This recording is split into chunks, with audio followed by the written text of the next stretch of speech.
Know to me. I done seen it all, it ain't no to me.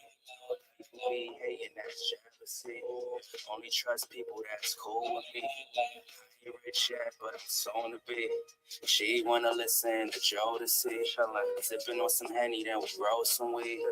Give her that D, then I go to sleep. Only need money and loyalty.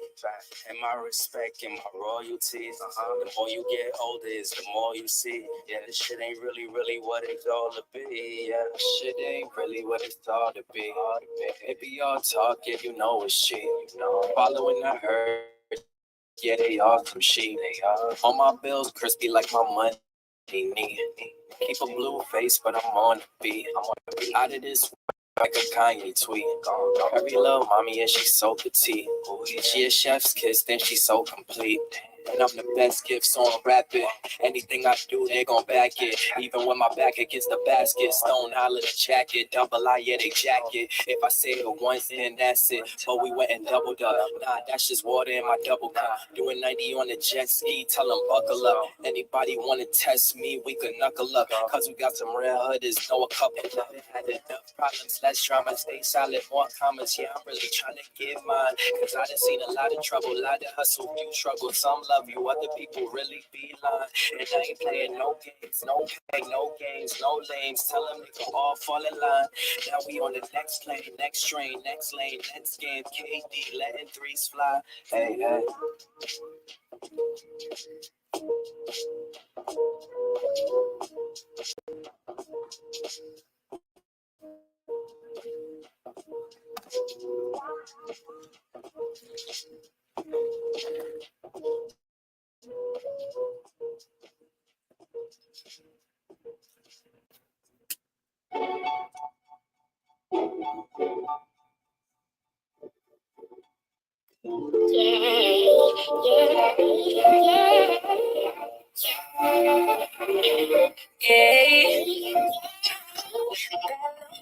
She wanna know me, I stay low key, I'll cast no breaks, baby, let them hoes sleep.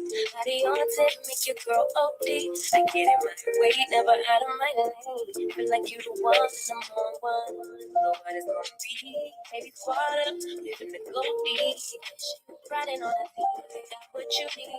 Baby, won't you keep me company? Give me something to do when I get lonely. I got something for you.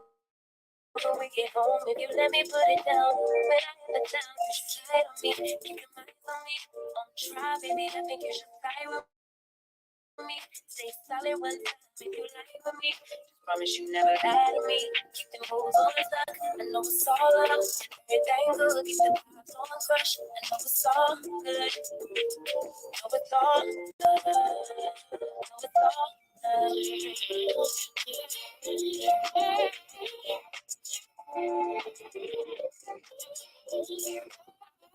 motherfucking man, lately can't nobody do it like I can. Lately, baddest in the land.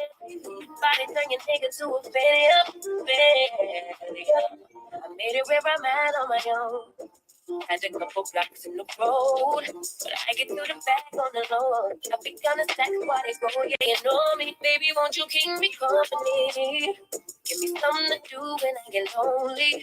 I got something for you when we get home. If you let me put it down, when I come in town, you should lie on me. Keep your mind on me, on try, baby. I think you should side with me. Say solid one time if you lie with me. Just promise you never lie to me. Keep the rules on tuck. I know it's all up. Everything good, keep the vibes on crush. I know it's all good. I know it's all love. All love.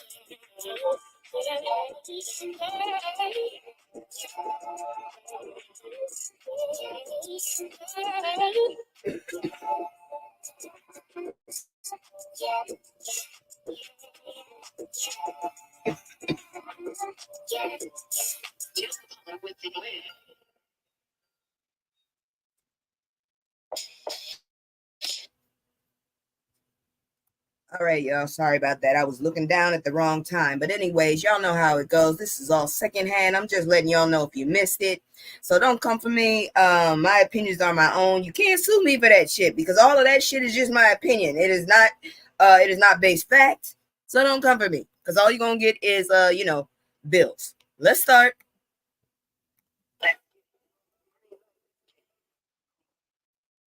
Green light, let's get it. I'm the future, I'm in it. Check score, I'm winning. Green light, let's get it. I just win. Win. I'm on 10.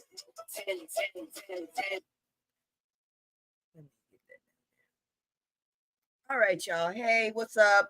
As you can see, I'm in an onsen. I'm just like chilling, trying to relax because it's been a little chilly at night. I'm not really complaining because it's been fucking hot in the daytime. But anyways, it's me, Kisu. This is Talk on It. And before I begin, let me get this in order. Hello. Just letting y'all know for all the damn groups. So as we continue, let me go ahead and thank you very much for stopping by. Before I forget, please do hit the like button, subscribe.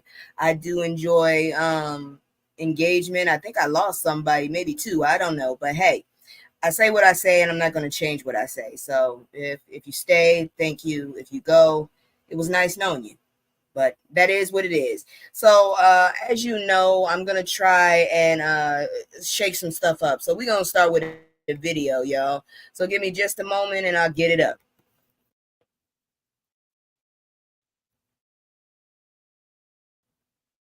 To tonight's original now, with in-depth reporting on a topic that we've been watching. It's a media outlet with a huge Black audience that could end up being highly influential in this election. The Shade Room started as this kind of TMZ-style gossip page, but has become a massive platform with millions of viewers and a demographic that both candidates want to try to win over. But the meteoric growth has not been without some controversy. We spoke with the founder of the Shade Room about the outlet's rise and the responsibility. The Shade Room. Things between Erica Mena and Safari have been pretty quiet lately. What started as a celebrity gossip Instagram page rooted in the Black community, once even called Instagram's TMZ, is rapidly transforming into a full-fledged media company, pushing into original programming and serious political coverage. The Shade Room was started on accident. It was a dare from one of my friends to do something with my life because I was unemployed. Angie Wandu says she founded the Shade Room broke and down on her luck 10 years ago. It blew up. It got over 10,000 followers in the first week and a half. Wow. 6 months in, it was 500,000. And from there, it's constantly grown. We went to South Carolina and sat down with former VP and 2020 president candidate Joe Biden. Now, Wandu's team says the Shade Room has 40 million followers across their platforms. The site still looks more like TMZ than the New York Times, and posts often use information from other media outlets. But the Shade Room reportedly brings in millions of dollars a year, although the company would not confirm revenue numbers with NBC News. It's even joined the White House press pool. Traveling with Vice President Kamala Harris on Air Force Two. I am Kamala Harris, and this is a special TSR Investigates. A more serious tone, sometimes clashing with the company's social media roots. The Instagram page running sponsored content like this, alongside more newsy posts, and facing some criticism, especially after a post in 2023 about federal aid for Maui wildfire victims. The Shade Room, when it comes to information, is one of the worst things that has ever happened to the Black community. The post accused of underplaying President Biden's wildfire response and not clearly sharing the entirety of federal support. How do you make sure you have safety measures in place so that there's no misinformation put out through the Shade Room? If you go online, people will say, if it's not on the Shade Room, we don't believe it, right? Because being reputable is something that is really important to us. One of the things that we've done is all of our writers now have to have journalism degrees. We also hired a political consultancy firm. So all of our political posts are filtered through that. As it continues to grow, and with a historic election coming up in November, the Shade Room offers a unique conduit to many Black voters. Its followers and audience called Roomies help make up a demographic that proved crucial to Biden's election in 2020, one that now both Kamala Harris and Donald Trump are aggressively courting. Support for both Biden and Harris have traditionally been strong amongst Black voters, but NBC's latest polling showing 32% of those voters currently disapproving of President Biden. As Kamala tries to re-energize the campaign for president, the spotlight will turn to platforms like the Shade Room and its massive audience. Even just the fact that we are a part of the press pool, even the fact that they have opened the doors to the Shade Room and platforms like it, shows you that they understand the power of the Black vote. We asked the Shade Room about how they're going to be covering Kamala Harris's campaign now that she has declared. In a statement, Angie Wandu told us, quote, "We are going to cover her speaking engagements, audience, and celebrity opinions, her policies in the same way we will do for the opposing candidate." To tonight's original. Look, God dang it. Give me. Look, God dang it. I don't like politics, but at this point, politics are affecting my freaking life. Hey, Terry. I've never actually looked at the Shade Room. I got curious at one point when I actually started like looking into the tea. Never was really into the tea until like 2020, 2019 when I was in China. I've heard a lot about the Shade Room. I ain't got no ill will towards them. Hey, all I can say is do you, chick. But I honestly don't go there because I feel like that is a cesspot of drama. And I already got enough drama in my life with real stuff. So I ain't even trying to look at, what goes on other ways. Oh, hey, No Salt, thank you so much for coming up here. I'm just saying I really don't go to the Shade Room, but I do see a lot of people that are into the tea that want to dabble in that. So hey, what can I tell you? Go for it. But I really am not I'm not really a tea sipper when it comes to the Shade Room. I get my tea from other areas because it's just we need to know what's going on in this circuit of politics that may affect us. Yes, that's what I'm about. I mean, I don't try to get too deep into it, but I really don't think the Shade Room, which is known for drama, should really be dabbling in politics. I really don't. I kind of look at them the same way as I look at BET, except they're actually owned by a Black woman. So hey, get your bag while you can, but really, I look at you as TMZ, and I'm not getting my politics from TMZ because it's nothing but mess. I'm sorry. I support you doing your thing, but I'm not going there. Really, I'm not. So that's all I got to say about that. I figure, some of my audience might be interested in that. I unfortunately lost one or two people, but hey, if they didn't like it, what can I do? But before I continue, you know how I do. I want to go ahead and do that damn commercial. I'm so glad that No Salt's in here. A lot of reconstruction people coming in. And before I forget, y'all, let me bring this down. Y'all go check out her page. She got her own page.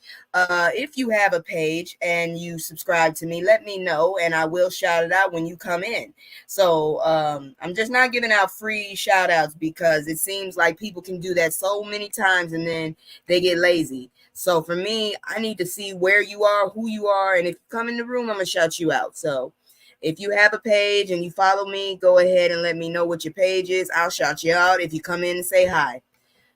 But yeah, let me go on to what I was talking about. I'm about to go on and do the little commercial because I just like to show off sometimes. Here you go. It's just whoops. Me and the fam. It's just me and the fam. It's just me and the fam. Yeah. It's just me and the fam. See my little Tay, that's my girl, that's my mascot. No one's go for hours, it's some hours till we pass out. Stay inside the house, turned up with the racks out. Stay inside the house, Now, I also, before I continue, I usually have my window up. I do want to say, if you do want to support other people and get their pages up, especially if they're small, No Salt gave me a tip on this. So if you remember to do this on the playback and you like someone and you want to help them, if you have an extra device or something, you go to YouTube, go to their all content playlist and just let it play. Go on about your business and just let it play. And that'll help them out. I'm just giving you a tip from someone who gave me a tip. So if you're interested in, supporting me, supporting No Salt, supporting anybody, you could try that. I'm just letting you know. I'm trying to see where my phone is. My phone turned off because I'm trying to buy some groceries because I got hungry. If you play all. I keep forgetting to do that. All right, but anyways, let's look at the first of fuckery. So you already know you're going to get irritated. So we're going to look at what happened this damn week. So here we go. Whew, Lord. Hold on, let me see. All right, there you go. All right, so this is what's going on this week. And yes, again, I'm going to be fighting with the damn slideshows, but you know how I do. I'm just trying to get y'all in, and then I'm gonna hit you with the real information. And that was another tip from one of my homeboys. Like I say, I listen to people. It just depends on how you come at me. So this jackass here, this was his 6th police gig in 4 years, and you already know why. He looked like he has a lot of Neanderthal in him. That is the ugliest nose I've seen this week. I'm not gonna say in my life, but this week, yeah, I can see his nasty ass nipples. Ew. Anyways, as if the investigation to Sonia Massey's shooting, Pew Pew, couldn't get any more disturbing, the new information emerging about the deputy who Pew Pewed her makes us wonder if he even deserved to be employed as a cop. I'm going to go into that further. I do have an update. I'm on him like I'm on Drumpf. Also this week, a movie Karen lost it after finding a child sitting in her seat. Just tell the goddamn kid you in my seat. That's all you got to do. You ain't got to go off. Karen tried that shit with me, but see, my grandma pulled a jaws on her. Not my grandma, my godmother pulled the jaws on her ass. Came out from behind the damn wall and then cursed her out so bad, even the security cop's mouth was hanging open. I hope he rots under the jail. Justice for Sonia. Hell yeah, justice for all of us. So one thing that's guaranteed to happen when you run into a Karen in that is that they are going to overreact over the smallest inconvenience. Just look at this white woman in Connecticut who lost her cool after a black child mistakenly sat in her reserved seat during the screening of Despicable Me 4. Hey kid, if you want, I can give you a link. You ain't even got to go to the movies, but I'm just saying. Don't try and sting me, y'all. Shit, I'm broke. And last time I was in a movie theater was in 2022. The only reason is because I had company. But what else happened this week? Body cam footage of Pew Pew involving a frightened 911 will have you in tears. Again? Oh, no, it's the same one, so I'm not even going to talk about that. We already talked about that, and I'm going to update y'all later, so I'm not going to go into that. But guess who hell is back in news? God dang it. Y'all, I don't know how to feel about this shit because I don't like the thought of people going to jail. And I also don't like the thought of people doing stupid shit. I'm still mad at her for the bullshit she pulled to mess up that damn case on Drumpf. Okay, I'm just saying. I'm still a little peeved at her ass. You damn hot pants. Anyways, in a motion filed Tuesday, the lawyer for Diamante Kendrick, a defendant in the rapper Young Thug's gang and racketeering case, accused Fannie Willis's team of Fulton County prosecutors of causing a mistrial on purpose to win a losing case. The trial has been going on for 19 months, and at this point, we have broken a Guinness record apparently for the state of Georgia. I'm not really into that, but I am kind of concerned with the whole concept of the damn judge that recused themselves pulling that shit. But anyways, Chris Brown is being sued for money again. God dang, people can't. Even when he minding his business, he get in trouble. And is that a perm? Because seriously, I could have sworn he had some coarser hair than this, and now that it's blonde, all of a sudden, I can see strands. I couldn't see that before. I'm just saying. Anyways, Chris Brown is being sued for $50 million. Guess why? Oh, boy, you just can't stay your ass out of trouble. Is he doing the Carlton? Oh, Lord. Singer Chris Brown is once again involved in a scandal as 4 Texas concert goers have filed a multi-million-dollar lawsuit against him and his tour promoters. If you want to know more about that shit, you go to the root because I am not doing it. That man right there. God dang you. You just can't get your ass out of trouble. See, don't touch women and this shit won't happen. Because he ain't gotten right all the way since. Sleepover gone horribly wrong after 8-year-old girl is allegedly unalived by cousin. I think I reported on this before, but if not, here's the story. Is this the 8-year-old or is this the other one? I can't tell. I think, this is the 8-year-old. I hate that pose, but God, that poor little girl. Tennessee police were alerted for a chilling home security camera video showing the moments leading up to the unaliving of an 18-year-old girl in the picture. This week, a district attorney office filed charges against the perpetrator, who's not too much older than the victim. That was the 12-year-old, and from what I understand, they want to try her as not a human. They want to try her as an adult. She is a 12-year-old girl. I don't know what the hell was going on in her little ass head, though. I promise you this much. The ass whooping I would have gave her, she probably would have wanted to go to jail. How would you do that shit? It ain't right. That's all I got to say. Over a phone. Motherfucker, do you know I had to fight over an Etch-a-Sketch? Bitch. Anyways, black celebs we lost in 2024. Who is this man? Whatever, we lost a whole bunch of people. I didn't expect it. Black people that have a significant impact on every aspect of life, from entertainment to sports to politics to business. We've made this world a better place. Sadly, 2024 has seen us lose some of these industries' most important figures. As we make it halfway through the year, join us in honoring the lives and legacies we've lost in 2024. I will check that out later. Right now, we are talking about this stuff that happened this week. Oh, Lord. This is a hot mess right here. Anyways, Sonia Macy's father said police, hold on, give me a second. Police didn't admit they unalived his daughter. Biden releases statement. Biden talked about it. Kamala talked about it. Guess who didn't talk about it? He's orange and ugly as hell. You go ahead and think about that. Anyways, as if the pew-pew of Sonia Massey couldn't get any more disturbing, her father spoke out for the first time since her unaliving, admitting he originally had no idea it was police officers who pulled the trigger on his daughter. Yeah, because they told the family that it was self-inflicted. So first of all, here's a red flag for that shit. So you just watched her do it? You didn't stop her? Yeah, okay, that still didn't work. Anyways, these motherfuckers be thinking we stupid as hell. I hate that shit. You know we can see you, right? New York judge is in trouble for threatening to pew-pew black boys. Don't believe us? Watch the footage.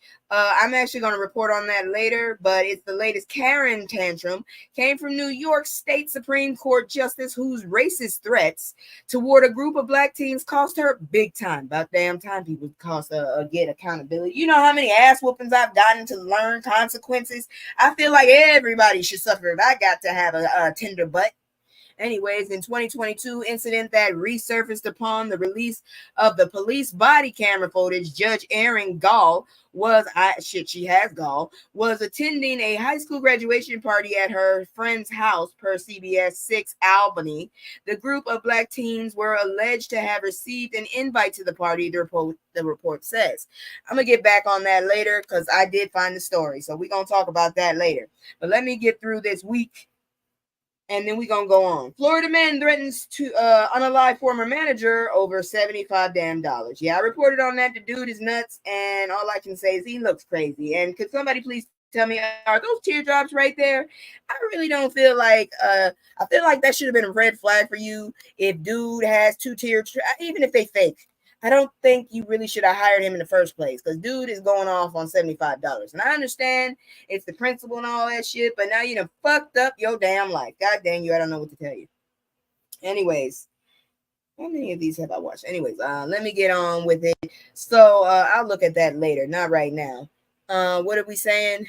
Let me see. See, this is why we have to watch you who you hang out around, black or white. Yeah, that's true. That is very true. You got to check stuff out because it's not really a race thing. Some people are just off their rocker like a motherfucker, and I'm just gonna say it how it is.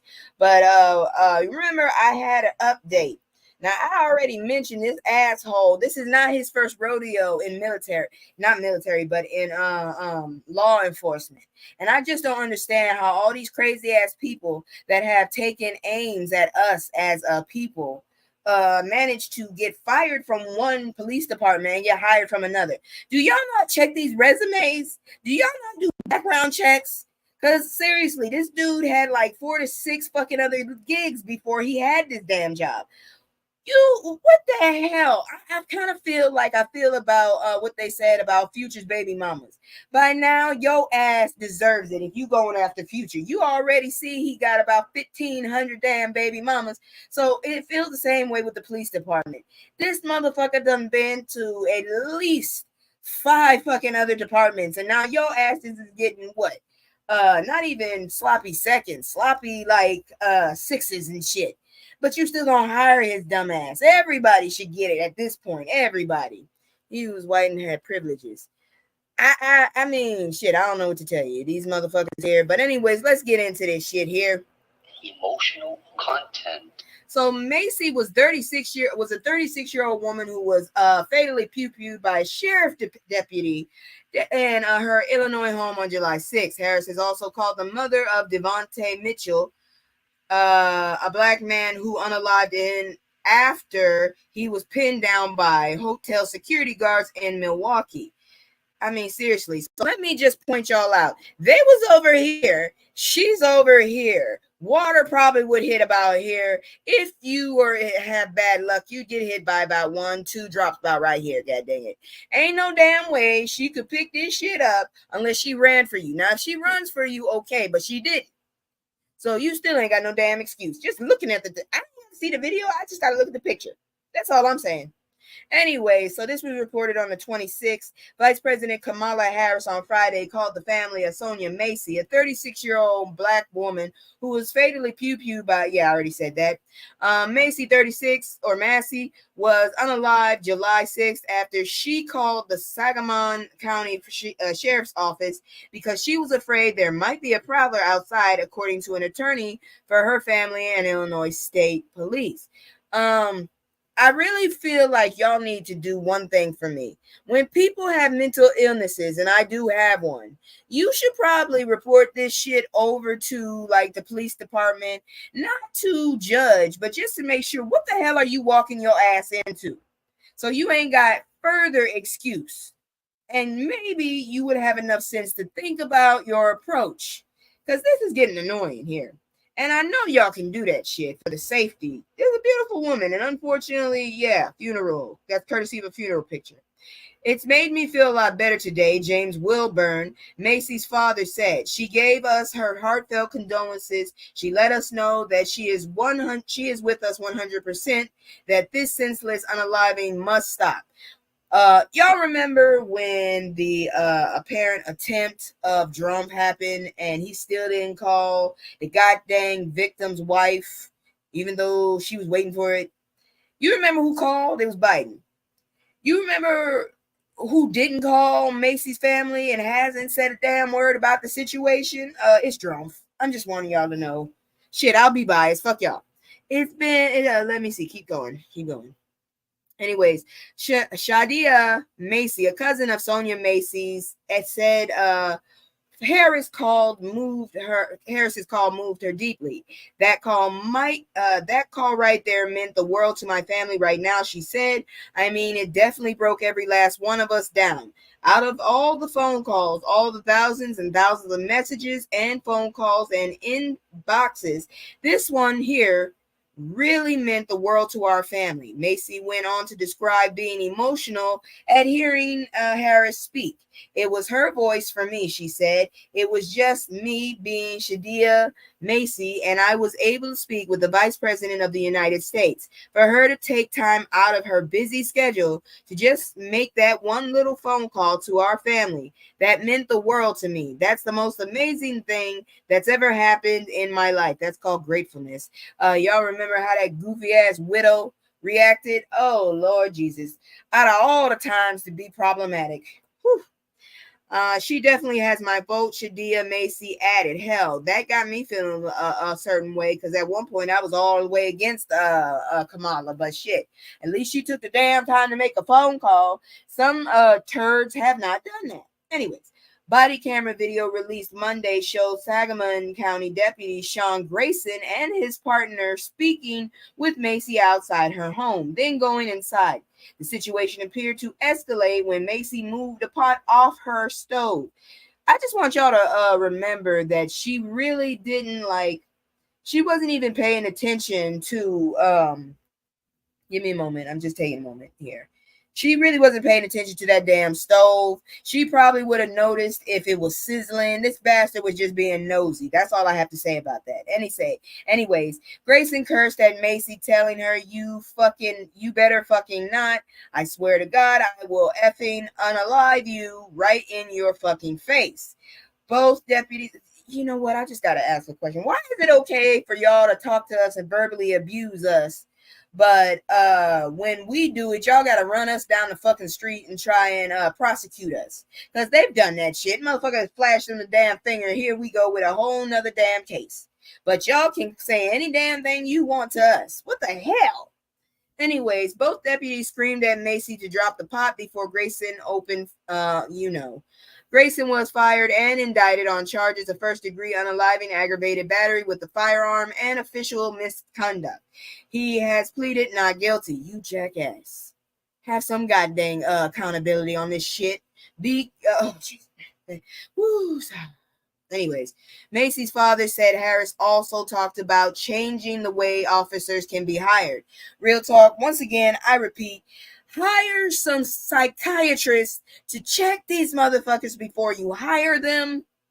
And also, I just thought about something. Y'all need to set up a system where the camera automatically, like when you get into the vicinity where you are going to check out a crime area, your fucking camera, your body camera should automatically start. It should not, you shouldn't be able to fucking have to turn it on so nobody can say they forgot and none of that shit. It should automatically start. So even if you're in the right, that shit is caught. If you're in the wrong, that shit is caught. Everybody's ass is covered. That's how I feel. Shit. Anyways, this shopping from job to job, we've got to do something about stopping these people from being able to go from one department to the next department, being passed around in order to save money by not sending people through the academy. He said of what Harris told him. You're allowed to resign from one department and then you get a job in the next department. And if that would stop, then my daughter would still be alive. This person should have never carried a badge and a force multiplier. Never. Guess what? This motherfucker was in the military. Woo! That's even scarier. I saw in an interview, Sonia has last stages of kidney disease, lupus, and suffered from mental Girl, no, 36. She was 36, even younger. Man, that is no way to go out. That is honestly no way to damn well go out. God dang. And then this dude, I don't know if he's a vulture or if he actually cares, but Benjamin Crump, the nationally known civil rights attorney working with the Macy family, said Friday that Harris talked to the family about the need to pass the George Floyd Justice and Policing Act, the bill that would create a federal registry of police officers and their records. Okay, they changed it. They fucking changed it because when I read this before, these motherfuckers said that there was going to be a George Floyd act that was going to protect black people and other minorities, which I don't understand why we got to fucking share. Everybody else got a damn act but us. I'm just saying, can we have something alone? Can we not have to share something? I'm just saying. Shit, I like to have my own shit. Can you tell I was an only child? I'm just saying. Anyways, she said, unfortunately, they still have to keep fighting for that, Crump said. He also said Harris spent the most time speaking with Sonia Macy's son, Malachi. Malachi Hill Macy, who lost his mother, said he cried throughout the call. I really don't have no words, he said. I got very emotional. Like, I don't know. I started crying. Like, this is crazy. I don't have words for this, honestly. Let me see what y'all said. None of these politicians care about us. This is too sad. Be right back. I'm still running the live stream. Okay. Let me see here now. Give me a second. Crump also said Harris has called several of the families he has represented, and that Friday's call underscored the vice president's continued commitment to civil rights and justice. Somebody must have told her ass the Indian card ain't gonna carry it all the way. You gonna have to carry both of these motherfuckers. Because seriously, all I've been hearing about is her black. And I could have sworn her ass said she wasn't going to do shit for us. I don't know. Maybe this is just a ploy for us. We're going to have to see what happens. You're going to have to prove shit to me. Anyways, as busy as she is right now, dealing with foreign countries and leaders, to say, I won't forget this black woman and her family, that speaks to her character, Crump said. He also said that Harris left a voicemail message for the family of Devontae Mitchell, a black man who unalived after he was pinned down by hotel security guards outside a hotel in Milwaukee last month. NBC News obtained a recording of the voicemail Harris left for Mitchell's mother, Brenda Giles. Attorney Crump It's Kamala Harris, and I was hoping to be able to speak with Ms. Giles directly, Harris said in the message, but I just want to leave this voicemail for you to share with her, and then we will try and connect hopefully sometime soon. Ms. Giles, I just want you to know how very sorry I am for the loss of your son, Devontae. I am so sorry for just all that your family has been through, and of course the way he unalived and all of that. You might say it's pandering, but at least she called. Drumpf hasn't done that shit even for his own follower who lost her husband and whose children lost their father. So just think about that. I know it might be pandering, but shit, at least it's an attempt. Actions speak louder than words, y'all. Let's see here now. She also said, I know your grief and pain is unbearable, but please know that I'm thinking about you and your family. Harris went on to say, and of course, having attorney Crump by your side is going to be very important. He's a true fighter for justice. He is also always in our cameras. I'm just letting you know. But I am thinking about you, and I am sending you my prayers and all my best wishes, and I will talk to you sometime soon. Take care. It's Kamala Harris. Bye-bye. It says bye-bye. I'm not joking. When reached for comment, Harris' campaign referred NBC News to the vice president's office, which has not responded. Hey, I'm just going to say it like it is. At least she freaking called, but I really don't give a bit about all these people with their faces in the media. That's all I'm saying, because I'll take you more seriously when you actually do something. I want to see the motherfuckers that are not always in the camera. I want to see the silent heroes, not all these motherfuckers that always in my motherfucking face. Damn it, Crump.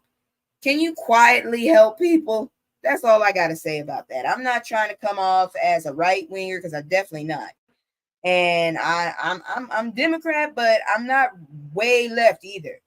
I look at shit statistically and logically, and I really feel like, you could do better. I'm just saying, you really could. But anyways, let's get into some more fuckery, y'all. And then the smoke got me. So the jackass who unalived Sonia Macy was discharged from the army for serious misconduct. And you motherfuckers didn't clock this shit. It keeps getting worse. So this was reported 2 days ago. Sean Grayson, a former Sangamon County, Illinois deputy charged in the fatal pew-pew of Sonia Macy, had a checkered work history before the police unaliving, per NBC News. Before working in law enforcement, Grayson was a wheeled vehicle mechanic in the Army from May 2014 to February 2016, and nobody clocked this shit. Oh, you motherfuckers, I'm telling you, I couldn't be in, I would do a mass discount for all the psychiatrists, because we need more fucking psychiatrists to check these lunatics out. I'm serious. At least I know I'm batshit crazy. Y'all motherfuckers be trying to fade motherfuckers and gaslight us. Just tell us the truth. You batshit crazy and have no business in this position. Army paperwork shows he was discharged for misconduct, serious offense. Grayson went on. Why didn't he have a dishonorable discharge then? That's the question. Y'all motherfuckers gave him a goddamn what? A free card or something? You get on my nerves.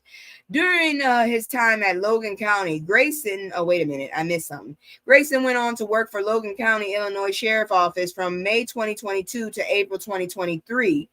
And in his application for the job, Grayson disclosed the DUIs and admitted that he had abused alcohol in the Army. And y'all still hired this asshole. Okay. During his time at Logan County, Grayson was accused of violating a woman during an arrest and harassing her fiance during a jail visit, both of which he denied. He was also disciplined for hitting a deer with a police car during a chase that violated department policy. Can I stop here and just say, how about even if y'all don't want automatic ones? If you got a jackass like this that you stupid enough to hire, at least cover your ass and make sure his shit goes on automatic. God dang you guys. According to records obtained by NBC News, Grayson left the Logan County Sheriff's Department in good standing before becoming a deputy in Sangamon County. You can't make this shit up.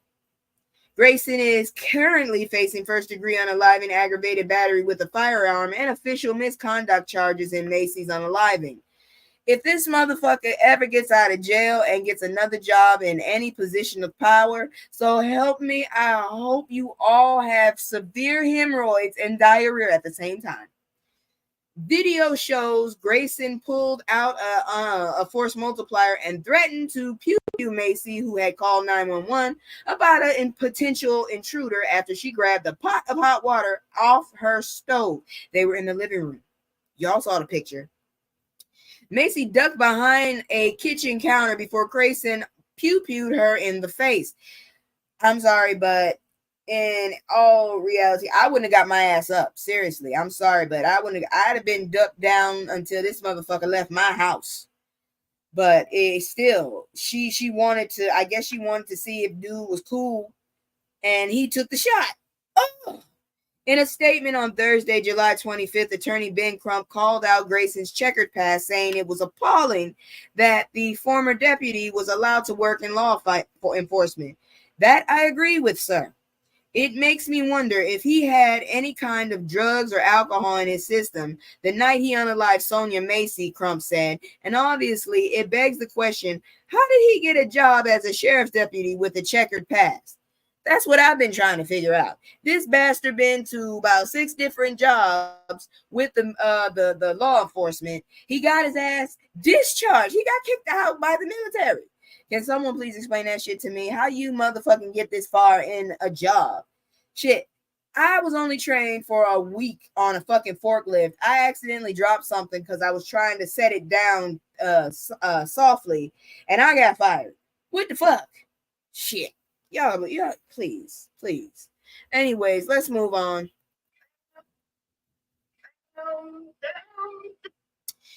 Karen attacks black mom and child over movie theater seat in viral TikTok. Yeah, I told you I was going to talk to you about that. So a white woman is being dubbed a Karen after she went off on a black mother and child over a movie theater seat. Please tell me she had kids. Because if you took your ass to the movie theater to see Despicable Me 4 by yourself and you got a chip on your shoulder, something's wrong. In a now viral video, Erin Walton recorded the moment the woman attacked her in front of her son during a screening of Despicable Me 4 at the Cinemark Buckland Hill in Manchester, Connecticut. That's close to me, you bastard. Video shows the woman getting in Walton's face and yelling at her over a seat that the boy was sitting in. The woman also appeared to smack Walton's phone during the encounter. Don't touch my phone. Is you crazy, Walton? Why would you fuck up like that? You was doing good. And then here I go saying something wrong. Ugh. Walton told the woman after telling her to take a step back to give her space. Walton checked her son's ticket to verify their seating and began to move their belongings to different seats. Take some decorum. That's all it takes is decorum, Walton said to the woman. And then she turned around and pulled out the goddamn high, and this is the video. There's no volume. Okay, I'd have smacked the shit out of her when she put her hand near me in my area. This could have went through. What the hell, lady? You really putting your whole body into this shit.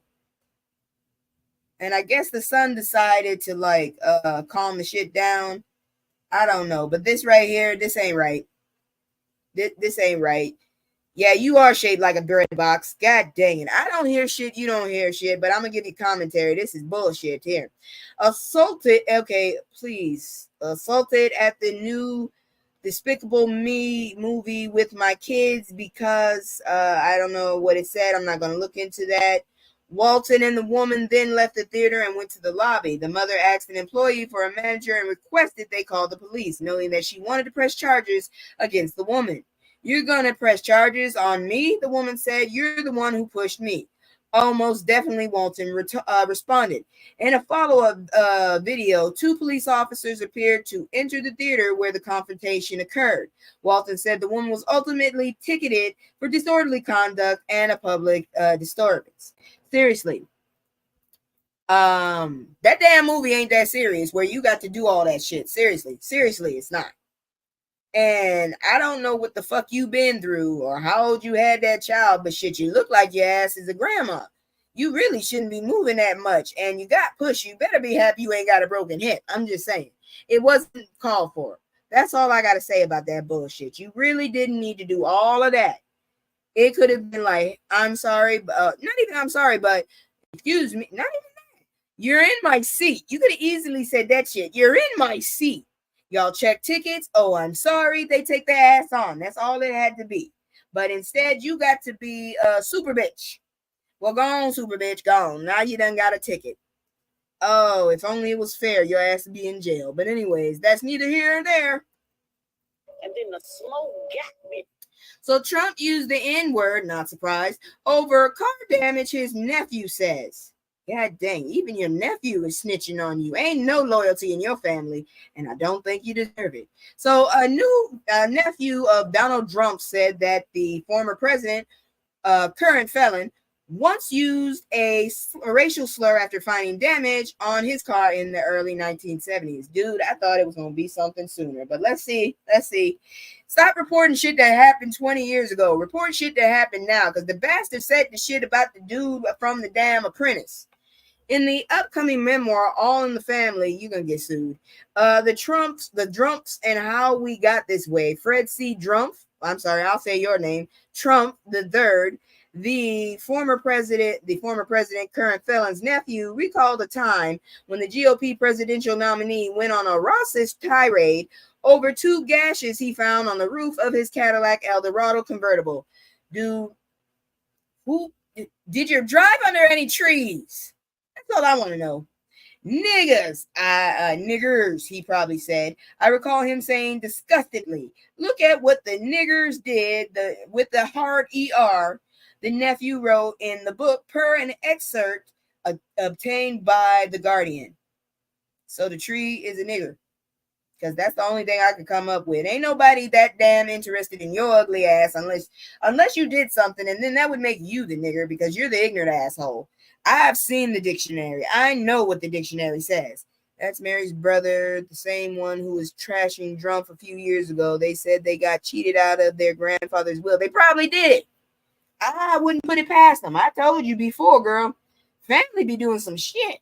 It hurts that much. Anyways, Donald Trump didn't know who was responsible for the damage, but went straight to the place where people's minds sometimes go when they face a fresh affront across the racial divide. Trump the third said, of course, I don't see the point of it. It's like I said, it probably was a damn tree. Your ass was driving somewhere with some low-hanging fucking branches, and it probably snagged the motherfucker. Seriously, and you probably had a cheap one, because I really don't think you would shell out that much money, even for yourself, you cheap bastard. Anyways, in a statement, Stephen Chung, a Trump campaign spokesperson, denied the nephew's claims as completely fabricated and total fake news of the highest order, i.e., it happened. It is appalling to lie so blatantly disgusting, can be printed in media, Chung said, and anyone who knows former President Drumpf knows he would never use language, and false stories like this have been thoroughly debunked. You're going to get your ass hit by lightning, Mr. Chung, and I just want you to know that he got your number too, because you ain't a straight white male in that damn 2025. I'm just saying. All in the Family, the Trumps and How We Got This Way is set to be released on Tuesday, July 30th. I can tell you safely, I will not be buying that shit.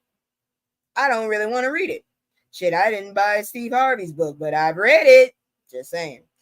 So, before we continue, because this shit's about to get dark, let me do my commercial one more time. This shit's about to get real dark. It's just me and the fam. It's just me and the fam. It's just me and the fam. It's just me and the fam. Yeah. It's just me and the fam. See my little Tay, that's my girl, that's my mascot. No one's go for hours and some hours till we pass out. Stay inside the house, turned up with the racks out. Stay inside the house, turn. So, yeah, like I said, it got dark. It got dark real quick. Body of woman whose child said mama was in blood believed to be found. This was reported on the 26th. Here's a picture. This is so damn sad. She looks familiar. Georgia authorities believe they found the remains of a mother who went missing nearly a year ago, People reports. 18-year-old Gabriella Dixon was last seen on October 30th in Macon, Georgia. That same day, Reginald Harris, the father of Dixon's children, dropped them off at their grandmother's home. According to a missing persons report, Dixon's 2-year-old child told her grandmother that her mama was in blood. The 2-year-old's older sibling said, "Mama is sleeping." These kids are going to seriously need therapy. Shit. Months after Dixon's mother launched a search campaign for her daughter, authorities said Wednesday, July 24th, that human remains were found by a construction crew in a wooded area in Monroe County, Georgia. Officials and family members believe the remains belonged to Dixon, citing the red hair and clothing found on the body. Authorities issued an arrest warrant for Harris on a charge of unaliving. Jatarius D'Angelo Price, who was initially arrested in November on charges of making false statements and tampering with evidence, is also facing charges of conspiracy to commit murder after the remains were found. A GoFundMe campaign launched to raise money for research efforts described Dixon as the mother of two precious little girls who is very brilliant and quiet. God rest her soul. That is disgusting. What the fuck? Can people just break the fuck up and keep going?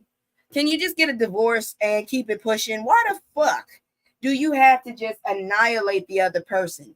Shit, you laid down, you had a baby, and that's all there is to it. Wear a fucking condom or get fixed. But if you want to lay down, you got to know the fucking results and go on with your business if it doesn't work. I don't give a fuck how angry you get. Go punch a wall or a tree. Shit. Anyways, moving on. Emotional content. So, two white strangers flashed 8 photos at black councilwoman's home. Y'all motherfuckers checks can't walk down the street and leave people alone. What the fuck? See, this is why I said the future peace will be achieved when everybody minds their own fucking business. That's never going to happen, so damn it. Ann Arbor, Michigan police are investigating an alleged hate crime involving a city council member, CBS News reports. Councilwoman Cynthia Harrison said she and her husband were at home sleeping last week when they heard someone knocking loudly on their door. "I've never really heard anyone knock at my door with such ferocity," Harrison recalled. When Harrison checked her video camera, the councilwoman said 2 strangers and a photo of an ape. "My heart is beating literally out of my chest. I'm trying to process what had happened, and I see 2 individuals that I don't recognize," Harrison said. Let's stop right there and just say, I'd have had my husband on the wait with the phone in his hand, with 911 already dialed, just waiting to put send. Then I would have gave him the signal. Them motherfuckers wouldn't have known what had happened. I'd have just let them knock on the door until the police came and got their ass. The 2 individuals flashed the ape photo at Harrison's front door just a day after the city council approved a resolution to increase police training on hate crime prevention. So you just don't want to do the work, you bastards. And then you wonder why motherfuckers be angry. Shit. Like I said, I would have had the damn phone on the ready. They would have got caught fucking with me. Anyways, though there's no evidence that connect. Wait a minute, where was I? Oh, up here.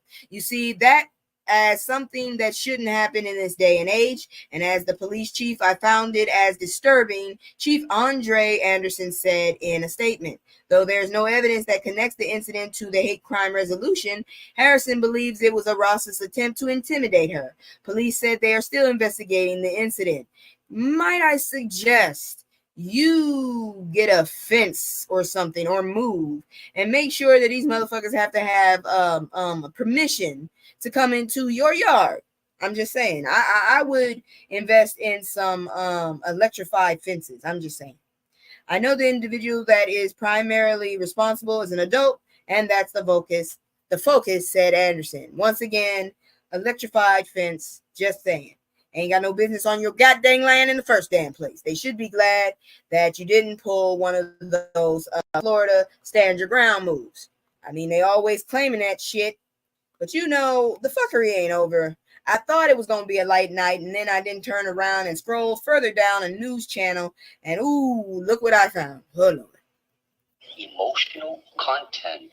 So Miss Kansas Alexis Smith calls out her abuser on stage during a pageant speech.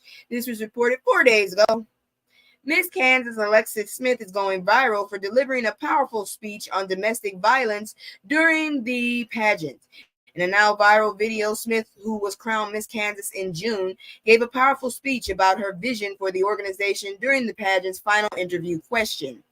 Smith said she would fight against the DV before revealing that her person was in the audience. My vision as the next Miss Kansas is to eliminate the unhealthy and abusive relationships, Smith said. Matter of fact, some of you out in the audience saw me very emotional because my abuser is here today. But that's not going to stop me from being on this Miss Kansas stage, from representing as the next Miss Kansas, because I and my community deserve healthy relationships. You're damn right. There she is, looking beautiful. She went ahead and respect reclaimed is about reclaiming your power and standing firmly in it. Well, stand in it, lady. In an Instagram post, Smith said the night of the pageant took an unexpected turn when someone I have been healing from tried to disrupt my peace. Instead of falling into silence, I chose to live out my vision for a better world. I took back my power, not just for myself, but for my dreams and everyone watching and listening, she added. Smith noted that sharing her experience wasn't about shunning others, but instead turning her pain into purpose and channeling it in a way that unifies and uplifts. The recently crowned Miss Kansas is set to compete in the Miss America pageant in January. Damn you better. She is. She's very brave, very, very beautiful, and it's about damn time people start getting their peace back. Shit, I'm learning now to stop letting people fuck with my peace. But anyways, we're not done. We still got some more fuckery, so here we go, y'all. So a Republican judge was caught on camera threatening to pew black teens. This was reported 2 days ago. You have no lips, lady, and you're quite unattractive. A Republican judge in New York faces possible removal from the bench after video showed her threatening to pew 4 black teenagers, per CBS News. Aaron P. Gall, a Republican judge from the state Supreme Court in fucking county, went on a tirade against the black teens at a graduation party. It's a graduation party, you jackass. July 2022. Gail was invited to the party and attended with her husband and 3 children. 4 black teenagers allegedly arrived at the party uninvited after learning about the event on a live video feed. Just because they're black doesn't mean shit. Just get their asses out of there if they were uninvited.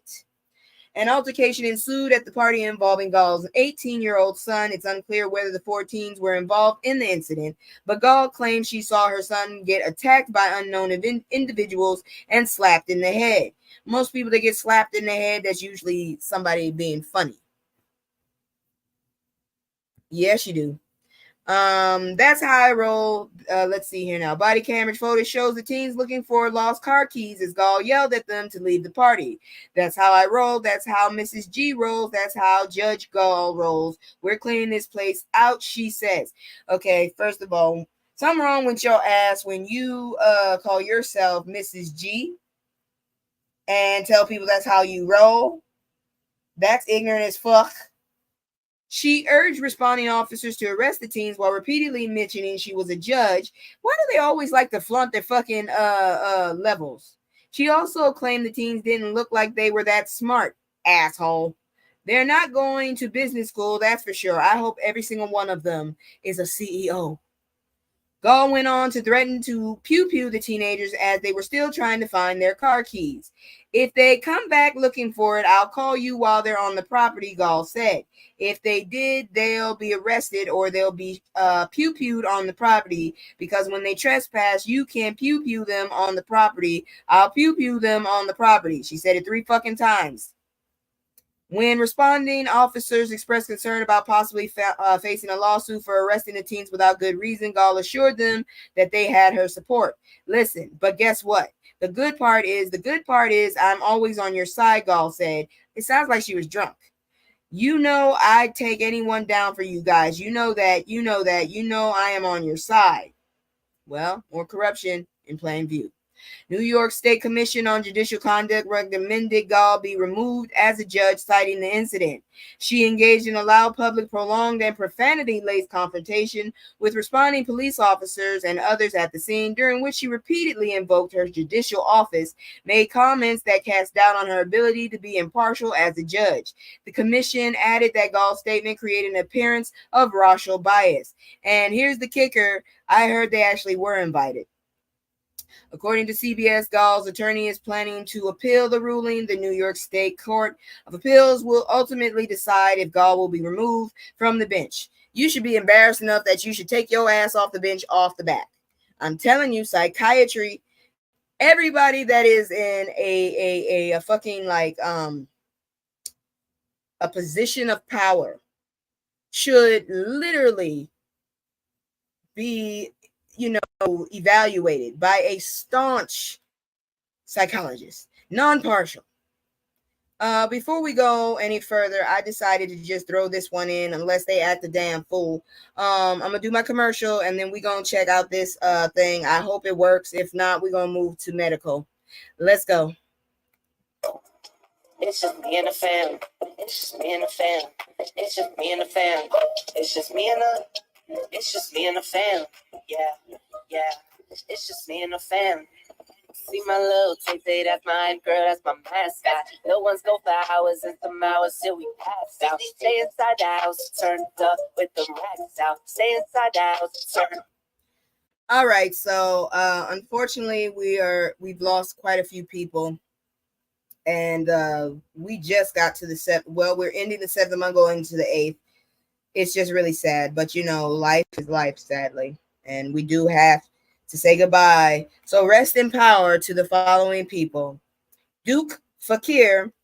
Here's a picture of him dressed very smartly. Motown singer Duke Fakir died July 22nd, 88 years old. Fakir died peacefully of heart failure and was that doesn't sound like peaceful, and was surrounded by family and friends when he passed. Born Abdul Karim Fakir, Duke was known as the founding member of the legendary quartet, the Four Tops. He was the group's last surviving member. So goodbye, Four Tops, y'all. Rest in power, sir. Love your name. There goes someone who unfortunately we lost. Recently, Sheila Jackson Lee. I reported on the jackass that couldn't even have respect for the dead.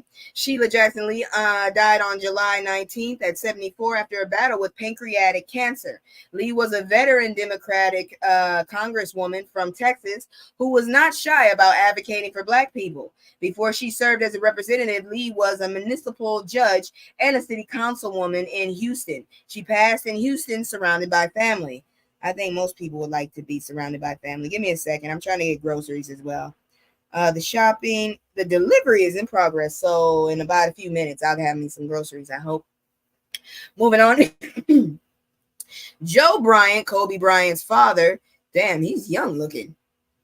Former NBA player Joe Bryant died on July 16th at 69 after suffering a stroke. Bryant was known as the father of Basketball Hall of Famer Kobe Bryant. Drafted in the 1975 NBA draft, Bryant played in the league for 8 seasons with the Philadelphia 76ers, San Diego Clippers, and the Houston Rockets. Rest in power, sir. Jacoby Jones. Oh, Lord, he looked young, too.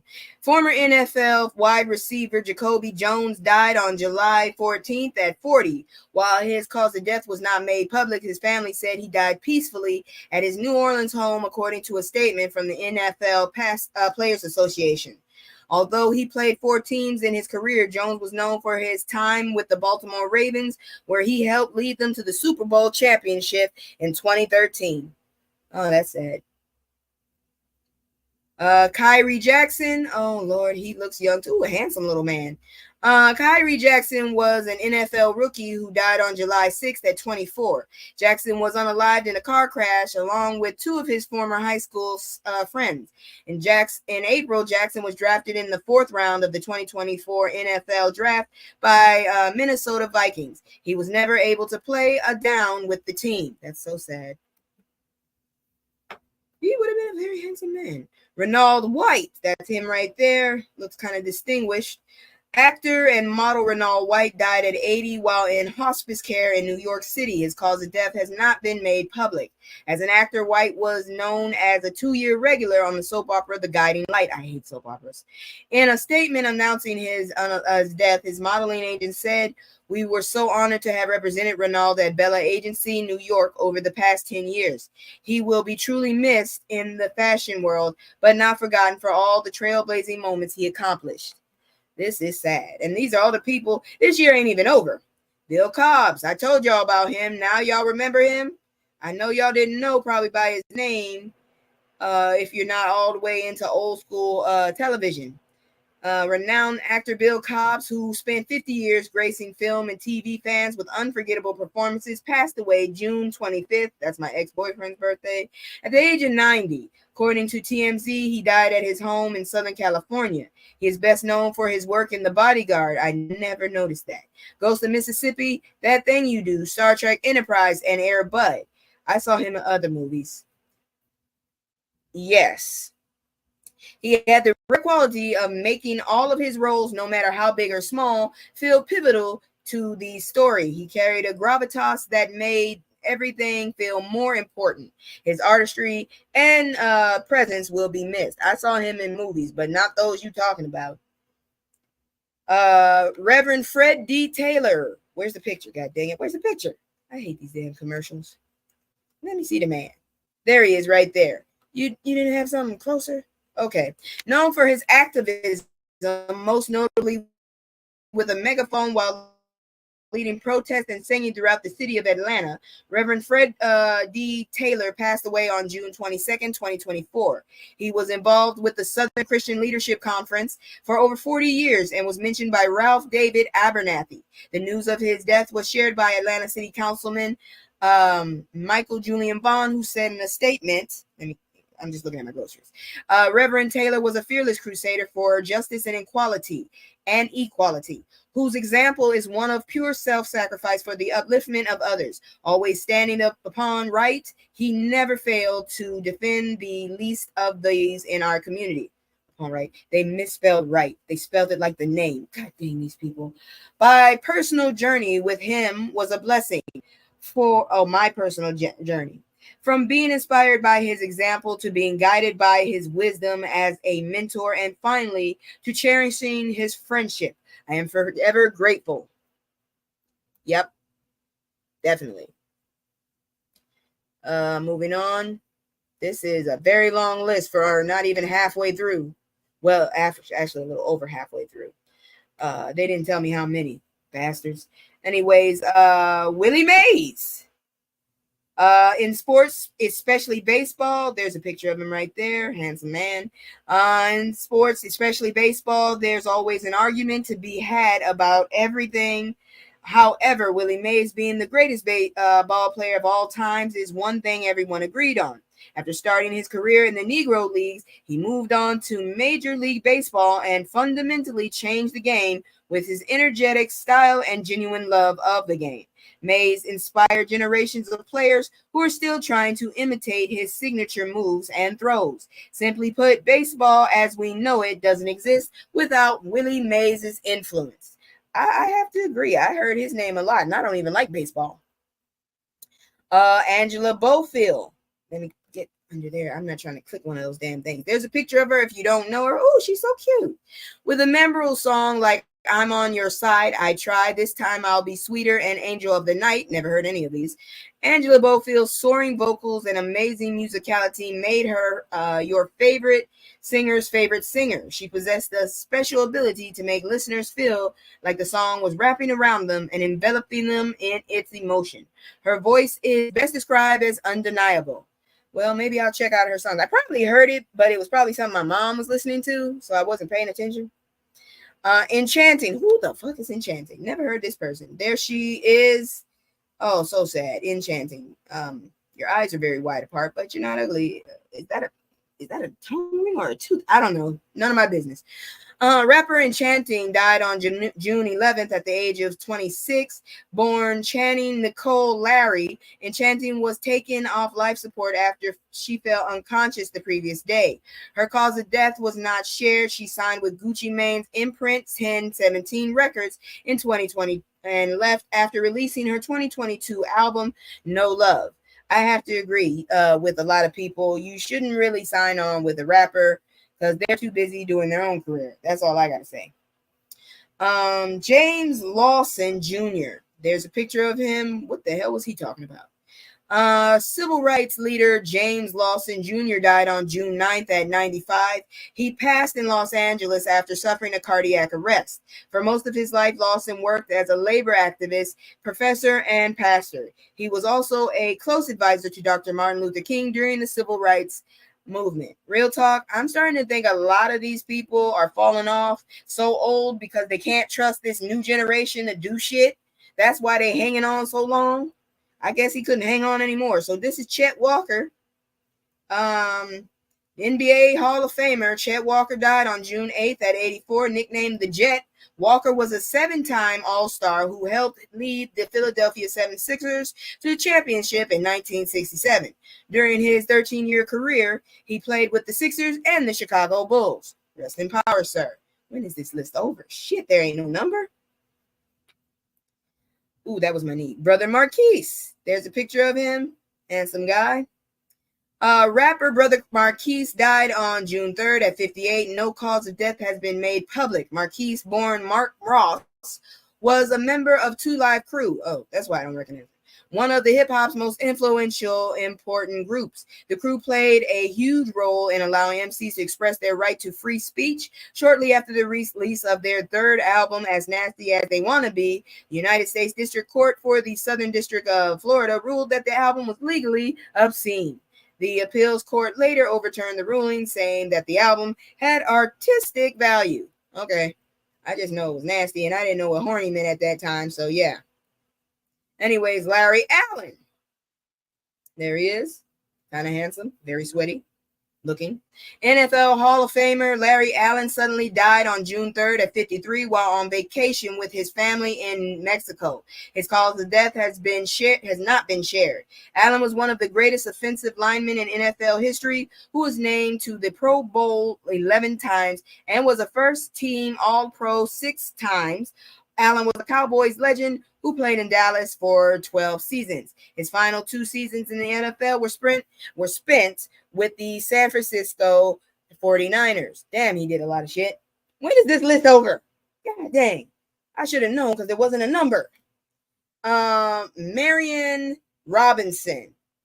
Michelle Obama's mother, Marion Robinson, died on May 31st at the age of 86. Her cause of death was not shared. In a statement, the Obama family wrote, Marion Lois Shields, our mother-in-law, and grandmother had a way of summing up the truths about life in a word or two. Maybe a quick phrase that made everyone around her stop and think. Her wisdom came off as an almost innate, as something she was born with, but in reality, it was hard-earned, fashioned by her deep understanding that the world's roughest edges could always be sanded down with a little grace. He probably did, and we probably missed it. Oh, no, they didn't. Okay, I'll be right back. They left my groceries outside. Where the hell is my coat? Yeah. Where's my blanket? I ain't got shit. Oh, there's my dress. I got something. Shit.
table. Shit.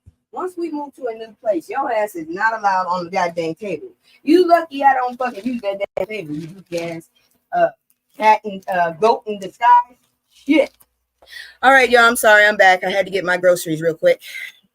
Anyways, rest in power, Miss Robinson.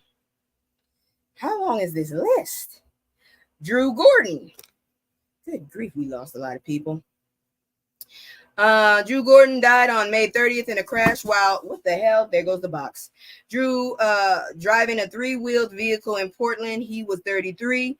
Drew is the older brother of Denver Nuggets star Aaron Gordon. Although he never quite reached the heights of his brother, Drew was a talented athlete who was a McDonald's All-American in high school. He played college basketball at UCLA and the University of New Mexico. Gordon only played in NBA for 1 year during the 2014 and 2015 with the Philadelphia. Look here, I'm going to do 5 more. 5 more minutes of this shit. I ain't doing it too much. That's too many damn people. God damn, I didn't know that many people were unalive.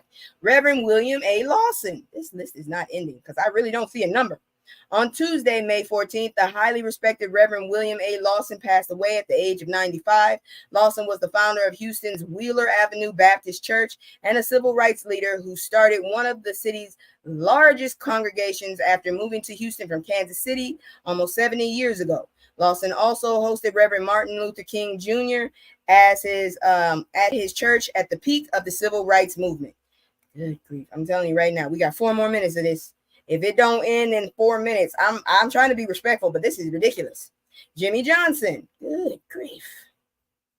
Hall of Fame cornerback Jimmy Johnson died on May 8th at 86. His cause of death has not been revealed. Johnson played in the NFL for 16 seasons, spent every one of them with the San Francisco 49ers. He named the Pro Bowl and 5 times, was a first team All-Pro 3 times. He was inducted into Pro Football Hall of Fame in 1994. Please let this list end soon. This is ridiculous and a little depressing. Actually, a whole lot depressing. God damn. Dallas Penn. Who the hell is that? Well, now we know. Come back down here. So that's Dallas Penn. Beloved hip-hop head journalist and internet personality Dallas Penn died on May 1st at 54. His cause of death has not been revealed. Penn was a force in the online hip-hop world, eventually working with Combat Jack on the extremely influential Combat Jack show. Never seen it. In an Instagram post, his wife said Dallas has ascended to the music that was waiting for him. From September 1970 to April 2024, he always said it don't stop. It won't stop, and he's waiting for all of us at the Funkadelic Stevie Wonder Sean Price party in the sky. Stevie Wonder died? I gotta go check that out. Rest, my love, and see you in our other lifetimes. Love you always. That's very beautiful. God dang, this is a very long list.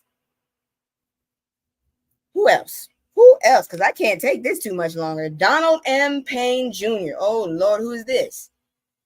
Okay, so Representative Donald M. Payne Jr. died on April 24th at the 65. He was hospitalized in early April after sustaining a heart attack that came from his complications. Sustaining a heart attack. They put heart attacking. I'm just going to let y'all know this website and me.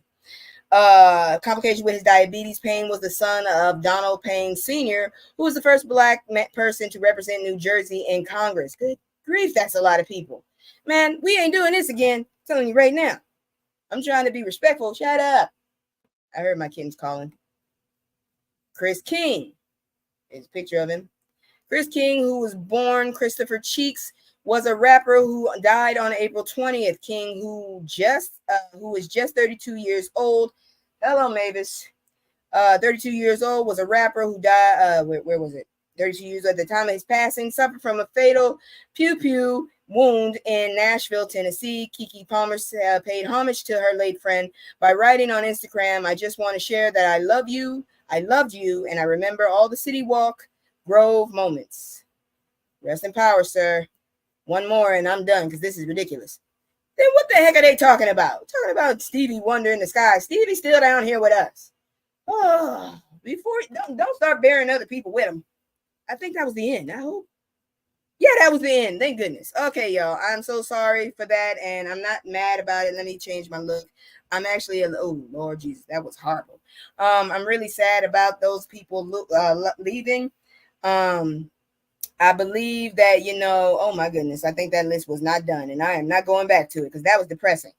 But anyways, it's sad that we lost so many talents. Some of them really, it was their time to go. I hate to say it because Lord, or you've been here for over a century. I don't know what to tell you. But rest in power, all of you. You will be missed. And we'll see y'all on the other side. So let's begin because they going after Kamala now. So whew. And then the smoke got me. So Kamala, a Baptist with a Jewish husband. I did not know she was a Baptist. Did not have a clue that woman was Baptist at all. Where is the story? Oh, I'm sorry. That's the wrong story then.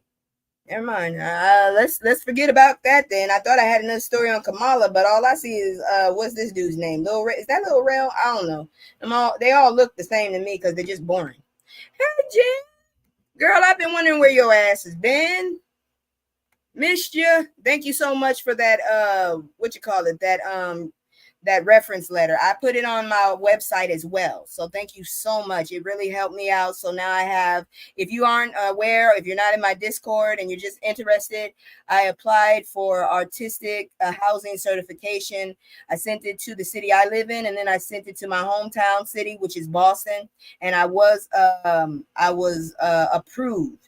So now I have access to housing places that are set aside for artists. I cannot wait to see what might be there because I'm really very, very nervous about my living situation. And I really am not trying to live in a car with two kittens with old lady names.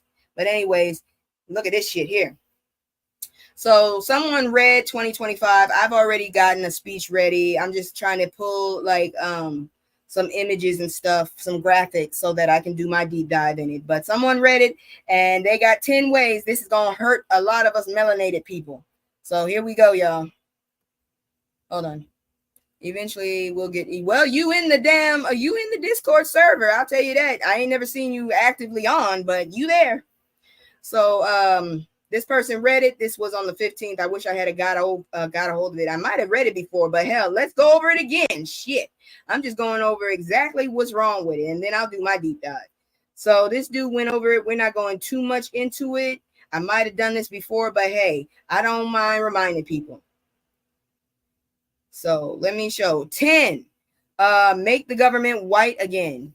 You will not live like that. Thank you so much. Every Black person has a cousin or aunt who works in the federal government, while the civilian federal workforce is disproportionately white at the highest levels. In March 2021, nearly half, 46.7% of low-level government employees were non-white. In fact, African-American government workers are overrepresented in the federal government. This is what the swamp that Trump wants to drain. The fundamental principle guiding this pro-white project is a plan to embed conservative-minded political appointees, pronounced white people, that's what they wrote, not me, throughout the federal government. However, it is illegal to discriminate based on race, ethnicity, or political affiliation. Drumpf's deputy secretaries can't ask prospective workers if they have accepted Donald J. the Jackass as their Lord and Savior. So how do you plan to draft a minion of MAGA workers into the federal workforce? That's one of them. Let's see here now. 9, they will fight racism against white people. According to Caucasian race theory, racism against white people is destroying America. While the federal government has little to do with local school curriculum, Project 2025 alleges that the bureaucrats of the Department of Education inject racist anti-American historical propaganda into American classrooms, which is why the so-called small government conservatives plan to defund Black history.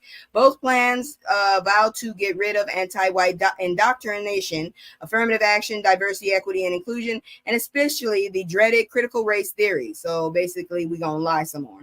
Those who subscribe to the theory believe that racism, in this case, treating individuals differently based on race, is appropriate, necessary, even making the theory more than merely an analytical tool to describe race in public and private life, explains Project 2025's chapter on education. Ultimately, this is how the MAGA government will fulfill Agenda 47's pledge that President Drumpf will cut federal funding for any school pushing critical race theory, transgender insanity, and other inappropriate racial, sexual, or political content on our children. These motherfuckers here. Number 8. They actually have a plan to stop anti-black racism. To be fair, Trump and his allies do have a comprehensive plan to address the white supremacy, homophobia, and transgender discrimination. As much as it pains me to admit, their strategy to erase racism throughout America is pretty brilliant. They're going to officially erase races. Let me put that up there before they try to take it down. Yeah, so basically we ain't gonna have no more races. That's what they're saying. They're gonna get rid of race. I don't know what the hell plan you got, but that don't sound right. Here we have the next administration would work with Congress to amend Title 7 to prohibit the Equal Employment Opportunity Commission from collecting EEO data and any other racial classifications in employment for both private and public workplaces. So that basically means that you can do a lot of discrimination. You ain't got to hire black people because it's not on the data. They don't know how many black people are there. You need just maybe 1 or 2 bootlickers, and that's all you'll need. Just letting you know. Number 7, get tough on black crime. Go easy on white cops. If you're a person who exists in America, you've undoubtedly heard of a person who owns a pair of wraparound sunglasses, use FBI data to explain why black people commit more crimes. While I've written extensively how white supremacists love to misinterpret these FBI statistics, you can read it on that page. This is the only agency in the entire federal government where Trump's policies, Drumpf, wants to collect more racial data. The National Crime Victimization Survey is of political importance, explains Project 2025. The demographic information that crime victims provide enables such reports as race and ethnicity of violent crime offenders and arrestees 2018, and finds that police are arresting those who are, according to victims, actually commit crimes. What the fuck did I just read? I gotta read that again later. Whew. I'm not staying too long on that. Let's see. Make Jesus white again. Much of Project 2025 and Agenda 47 policies are based on what they call America's Judeo-Christian tradition, stretching back to Genesis. While you're figuring out how American tradition stretches back to biblical times, check out a few of their Jesus-based policies. They will pass a law stating the only genders recognized by the U.S. government are male and female, and they are assigned at birth. The Department of Labor will recognize that God ordained the Sabbath as a day of rest. But what day is it?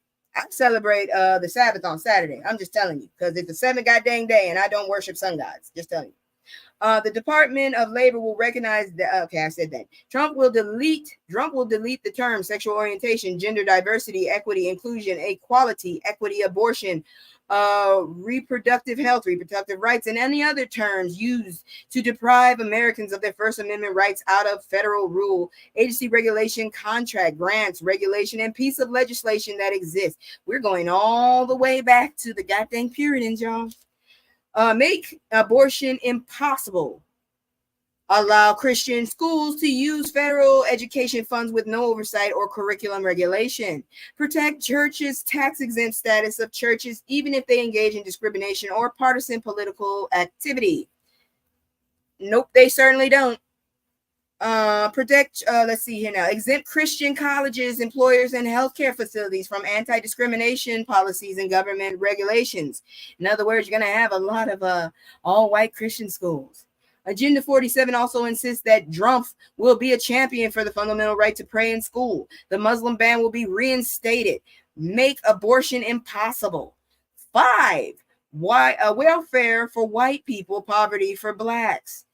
Hasn't it always been that way? Anyways, white conservatives claim they want to reduce government spending. Their budget cuts will not disrupt the government handouts for white people. Perhaps their significant push for white welfare is disguised as school choice. Under their plan, people can pay to send their children to disproportionately white private Christian schools with taxpayers' dollars. Parents who send children and college students to these schools will also receive tax credit and have access to tax-exempt education savings accounts. Agenda 47 will also force education accreditation organizations to certify uncredited right-wing Christian institutions that can't meet educational standards. However, Agenda 47 will reclaim our great educational institutions from the radical left and Marxist maniacs by stripping liberal colleges of their academic credentials. As they dismantle the left-wing social engineering agenda, they will also provide subsidies for cops, truckers, farmers, and real estate developers. When it comes to Black people, here's a quick list of programs that will be cut or reduced. Food stamps, the National Public Radio, PBS, school lunches, student loans, Black home owners. While nearly 3 out of 4 white Americans own a home, there has never been a nanosecond in Americans' history when the Black ownership rate reaches 50%. A second Trump administration will continue this trend by dismantling programs designed to increase Black home ownership and ending other uses of special purposes credit authorities to further equity. Yes, it is the new world order. I've been paying attention to that shit. This is ridiculous. They want to increase their population since they are leaving Earth. They need to. Anyways, and I mean the people like this. I'm not saying the race. I'm saying the people like this. Black schools will be worse. Most Black children attend majority Black schools that are underfunded. Even when compared to the poorest white school districts, part of this disparity is made up by the Department of Education's Title I program, which provides supplemental financial assistance to school districts for children from low-income families. Not under Drumpf's administration. Not going further into that. They want to go backward. Project 2025 and Agenda 47 don't just plan to advance a new conservative agenda. They also want to reverse any gains towards equality and justice. Aside from eliminating agency-level civil rights offices, they will repeal policies on the LGBTQ rights, gender-affirming care, and racial discrimination. They will rescind the data collection provision that creates access to capital for Black-owned businesses, the diversity visa. Tell me you racist without telling me you racist. Shit, this is fucked up. The diversity visa lottery will be repealed, as will nearly every environmental regulation. So we definitely will have some more cancer alleys in Louisiana. Every loan program in the Department of Education will be abolished, not modified. Medicare policies that benefit individual users instead of corporations will be reversed. Federal contractors will no longer have to pay fair market wages. Oh, Lord Jesus. President Drumpf will end the leftist takeover of school discipline in the juvenile system. He will order the Departments of Justice and Education to overhaul federal standards on disciplining minors to get violent thugs out of our children's classrooms so they can get the professional help they need. When the troubled youth are out of control, the consequences must be swift, certain, and strong. You guys are fucking animals. The quiet part, number 2, the quiet part out loudly. Because disguising racism is something impractical, Agenda 47 and Project 25 don't try to hide all of the racism with dog whistles. For instance, an entire section labeled the Equity Agenda accused the Biden administration of dastardly planning to create several new offices to promote equity. Ooh, that's so bad, you jackasses. These policies must be forcefully opposed and reversed, reads Project 2025. This motherfucker better never get in office. I swear to God. I swear. And number 1, Project 2025 is not Drumpf dependent. One of the underreported aspects of Project 2025 is that it is not just dependent on Drumpf's election. Many of the provisions require Republican majorities in the Senate and House. And by the way, they've already started working on this bitch if you didn't know. So I'm just letting you know. Get ready for this bullshit. It's sick. But anyways, let's move on. Yeah, I'm running out of time, so I'm going to have to knock out a few things here now. Let's see. No, we don't really need that. I wanted to do that, but we don't have time. But I can give you something educational before we move into the next stories. So let me get rid of this too. Let me see. Oh, no, I don't need that one. I'll get rid of that. And what's that? Yeah, I'll talk about that. And I'll talk about that, and I'll talk about that. Okay, so let's do something educational, and then we'll wrap up with the last stories I have. There are a few, but they're not that long. So let's go. Where's my goddamn commercial? Damn it. Where is it? Okay. There it is right there. That is wrong. Hey, Mama G. It's just me and the fam. It's just me and the fam. It's just me and the fam. It's just me and the fam. Yeah. It's just me and the fam.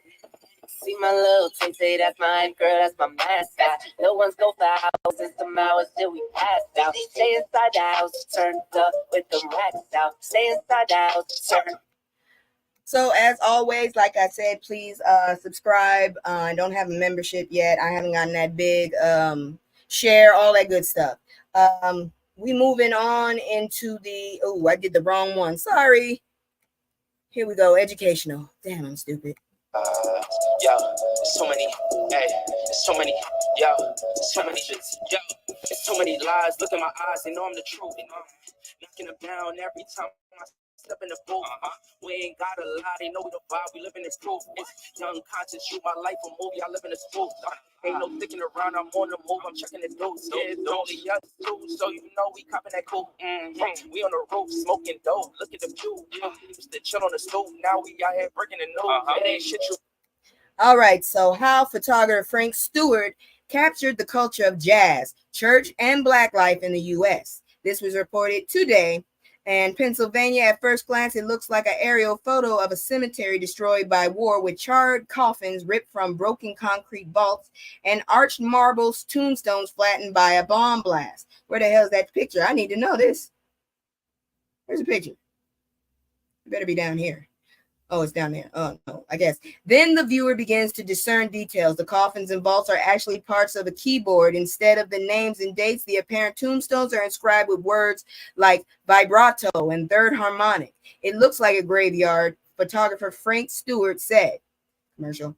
Stewart's ghostly photograph of New Orleans church organ ravaged by the floodwaters of Hurricane Katrina is part of a career retrospective of his decades, documenting Black life in America and exploring African and Caribbean cultures.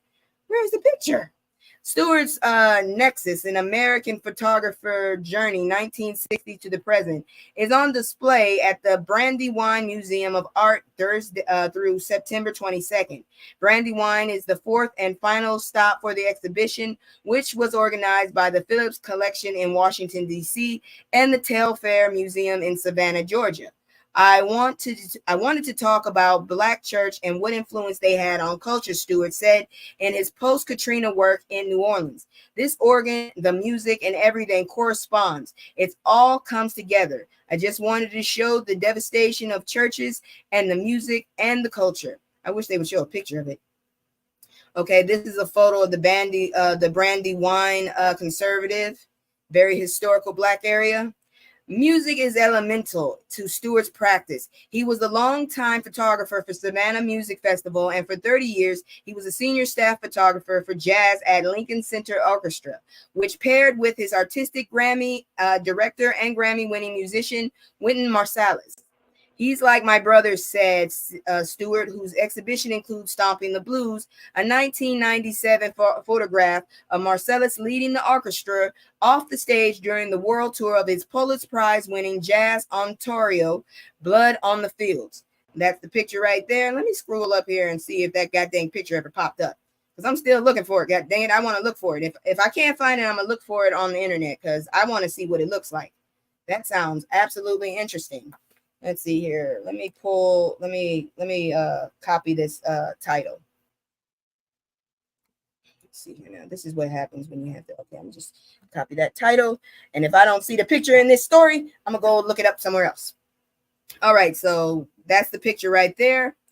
Let's see here now.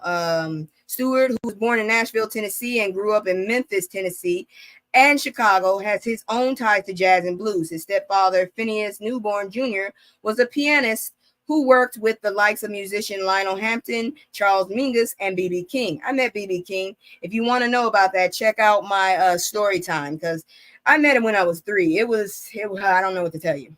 Describing himself as a child of the apartheid South, Stewart has drawn inspiration from photographers such as Ernest Cole, Roy de Carava, who was among Stewart's instructors at New York's Cooper Union, where Stewart received a Bachelor of Fine Arts degree. De Carava's photograph of 1950s Harlem led to a collaboration with Langston Hughes on the 1955 book, The Sweet Flypaper of Life. And here's a picture. This is him right here, Frank Stewart.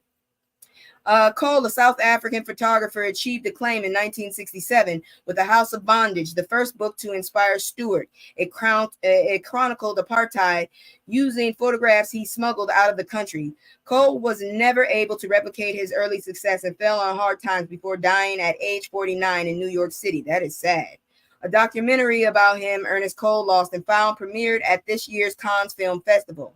He came to New York and he was homeless in New York, so I would see him on the street and we would talk, said Stewart, who is quick to draw a distinction between his and Cole's work. I consider myself an artist more than a documentarian, explained Stewart, who attended the School of the Art Institute of Chicago before enrolling at Cooper Union, and was a longtime friend and collaborator of artist Romar Barian. Okay, all right, there it is. This is the picture. God dang it. I would never have considered. I know what it is. I would have never thought of tombstones. I would have never thought of a bomb. I would have seen it as or maybe because I always had to go to a church with a organ in it. But that's the picture. And, it's one of those pictures that I feel like you really need to think about it to look at it. Glad I didn't have to go look it up because I was expecting more than that, but I still appreciated it. Now we're going to go into celebrity, and then we're going to run straight into, we don't have a lot of medical, but we do have something. So let's do it. We only got a few stories, and then after that, I can give you about 10 minutes if y'all want to come up and chat. But other than that, we'll have probably, depending on how bad this week goes to Wednesday, you know how it rolls. But yeah, here we go. Oh, Lord, here we go. Ain't nobody got time for this. So why him?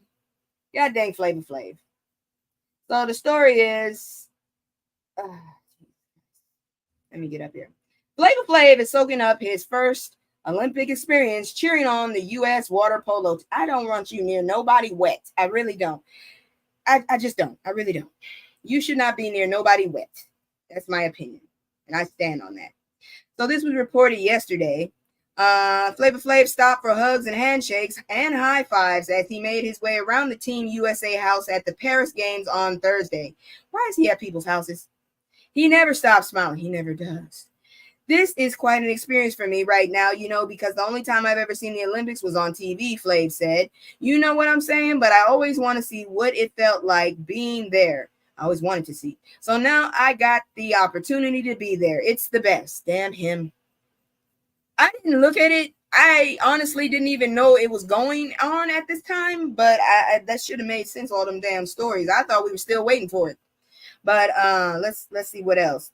Flav, a founding member of the hip hop, I thought he was just a hype man. Public Enemy is in Paris as part of his duties as the official hype man for the U.S. water polo. A partnership that came together after he connected with the U.S. captain Maggie Steffens on Instagram in May.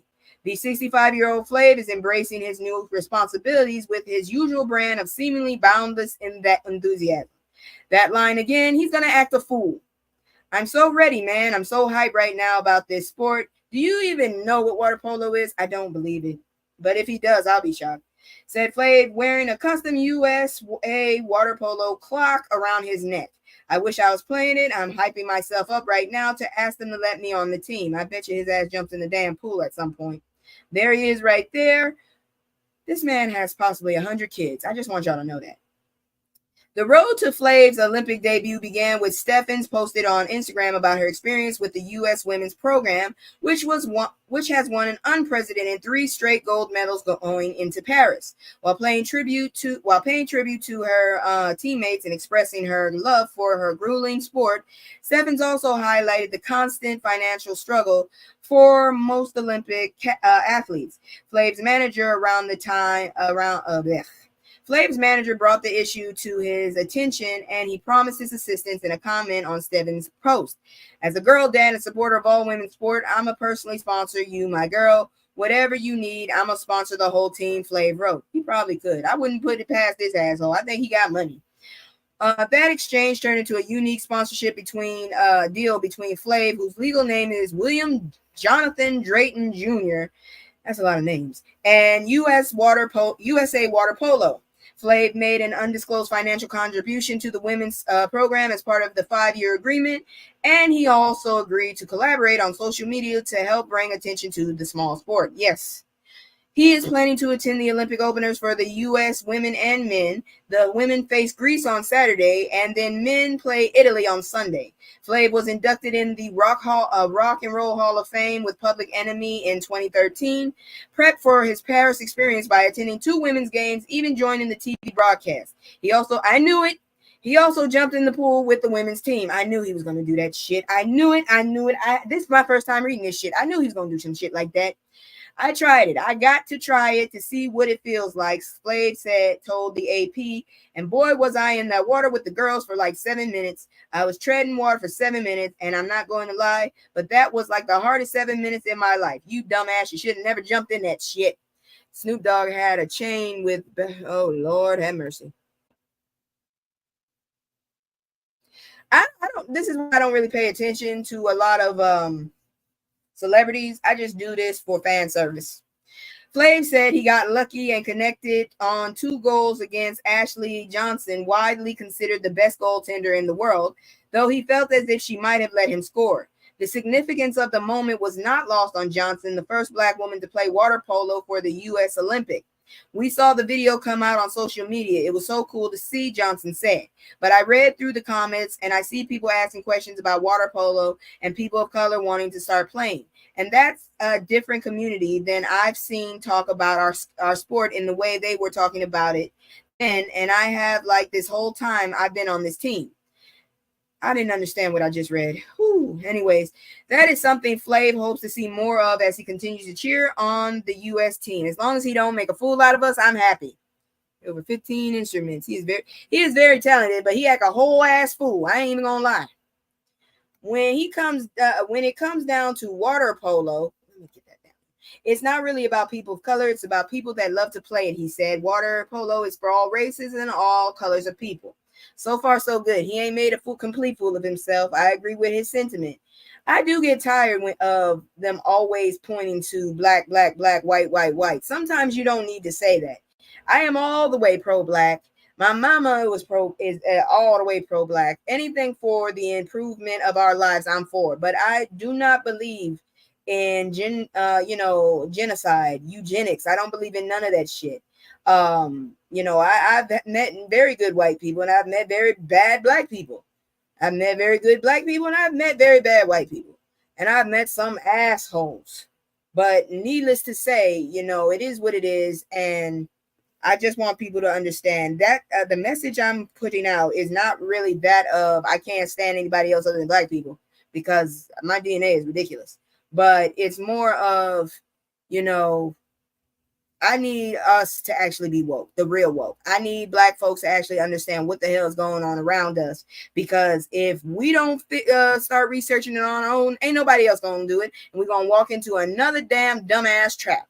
So, yeah, I'm going to always keep doing this. This is bigger than me. I'm always going to tell y'all what you might have missed. I'm always going to promote wokeness, the real wokeness. In other words, I'm going to tell you what the hell's going on. Fuck all the other shit the left keep calling. This is the real wokeness. I'm telling you what the hell's going on. They also had a pale horse, meaning death across the river. I don't be paying attention to that shit. Really, I don't. Because I done seen some music videos that I do not watch. I mean, I like the beat, but I don't watch it. That's all I'm going to say about that.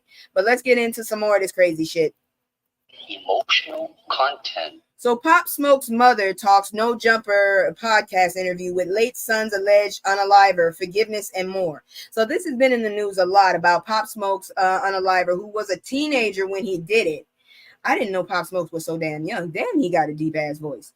But he basically has been making his rounds because nobody really wants to fuck with this dude. So the degenerates have been interviewing him and giving him a voice. And now the mother of the deceased, it has been speaking out. And it's gotten to the point where it's gotten into the news. So I'm going to report it. In an interview with Hot 97, Audrey Jackson, the mother of the late MC Pop Smoke, real name Bashar Baraka Jackson, discussed her son's unaliving. And in addition, she also talked about the infamous No Jumper podcast interview with Pop Smoke's alleged unaliver. Get your bald head out the way. Earlier this month, one of the rapper's alleged killers, who goes by the moniker Blockstar, that's a dumbass name, was released from prison after serving 4-year juvenile sentence after pleading guilty in 2020. Pop Smoke was unalived in his Los Angeles rental home during a home invasion. Earlier this month, Blockstar went on the No Jumper podcast for an interview to talk about the case shortly after his release. Okay. I mean, everything has something wrong with it. Really, it does. When asked if she saw the interview, Jackson said, "I'm not tuned into that. It's not a part of my world. I have people who will come and say, 'Have you heard?' They'll hit me up and say, 'Ma, you okay?'" Jackson continued, "I've been told he's been interviewing and being disrespectful. I gotta let that go because that'll eat me up. I gotta let that go. The bottom line is your life is over. His life is finished. He's living, but if that's his approach to what he's done, life is done for him."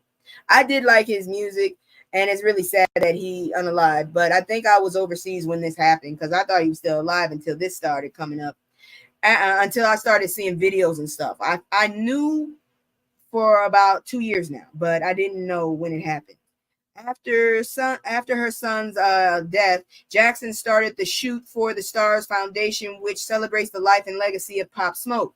This foundation is committed to transforming the lives of young people through creative engagement, education, access to technology, and inspirational global experience, Jackson said. "We hand-selected a number of young fashion designers, and the results were absolutely phenomenal. We had to bring them with us to Valencia to show this collaboration to the world." Jackson also said through her work with the foundation, young people will continue to be inspired by her late son's creativity. So once again, rest in power to another person we lost. It's a hot mess. So now we are basically going to the end of this. Got 2 stories left, and then we are done for the night. You know how I do 2 minutes. If you can't jump on, I'm jumping off. So here we go. Oh boy. Ain't nobody got time for this. Sorry. Hardcore.